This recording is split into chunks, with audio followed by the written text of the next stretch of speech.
Je ne suis pas de ceux qui disent qu'il ne faut pas faire le débat sur l'identité nationale, mais une fois que le débat est lancé, je crois qu'il faut avoir des perspectives d'avenir, regarder plutôt vers l'avenir, plutôt que de faire le tri. Il me semble que c'est un débat qui fait le tri de ceux qui sont plus français que d'autres, et c'est de ce point de vue-là qu'il est mal engagé.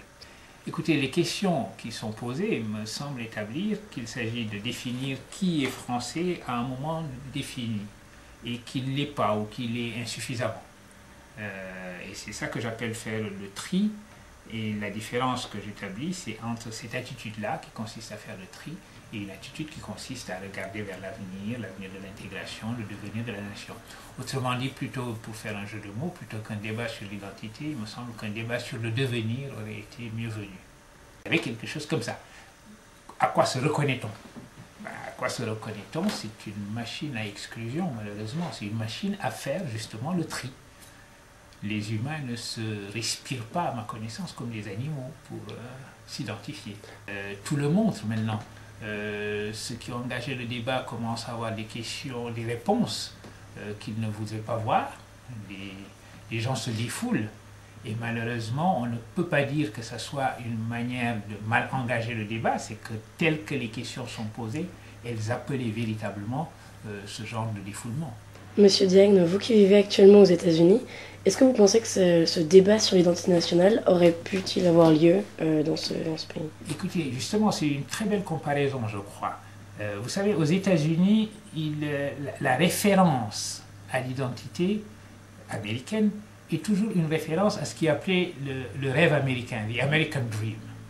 Une référence, par exemple, que nous avons tous en tête parce qu'elle est récente, c'est le président Obama déclarant que son histoire n'aurait été possible qu'aux États-Unis. Et c'est de cette manière-là que les Américains se réfèrent à cette sorte d'identité américaine indéfinissable, autrement que par un rêve et par une promesse. Je ne suis pas en train d'être turiféraire du rêve.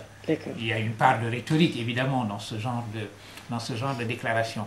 Mais ce qui est intéressant et ce que je contraste avec le débat sur l'identité nationale, c'est précisément que dans ce cas-là, une question est posée dans le sens d'une promesse. On parle de la promesse que porte la nation. On se réfère à une promesse que porte cette nation pour tous les individus, et non pas à un tri, encore une fois. Donc un débat qui consisterait à se demander qui est américain serait un débat absolument impensable aux États-Unis, parce que, si c'est parce qu'on est immigrant, tout le monde est immigrant. Et voilà un pays d'ailleurs qui déclare sa propre fierté d'être une nation d'immigrants. La nation française, comme d'ailleurs les nations au monde, se sont constituées dans le métissage, dans l'hybridité, et ça il faut le rappeler. Malheureusement, justement, la conscience nationale n'est pas celle-là. Ce n'est pas une conscience d'être un peuple d'immigrants, c'est une conscience d'être ce qu'on est, un peuple installé dans son identité et qui serait menacé par des identités étrangères, en rappelant qu'on est d'ici. C'est un privilège qu'on partage avec les escargots et les maçons d'être d'ici. Merci. Je vous en prie. Merci beaucoup.